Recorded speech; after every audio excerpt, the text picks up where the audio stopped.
sa mga bedroom. Tingnan mo, mga design din yung ano nila. Oh, yeah. Yan yung ceiling nila.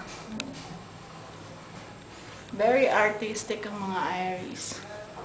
Kasi yung armor. Ano si Norisa? Sa kabila. Oh, teka, kunin ko lang to. May harang kasi siya.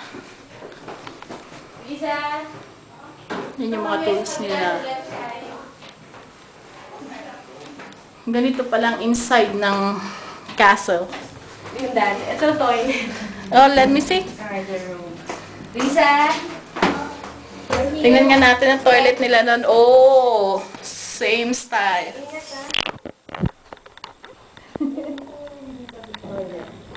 Ayan, ganyan kaliit. Pinaminiwan nila. Kasi maliliit daw mga tao dito. Okay, let's go down.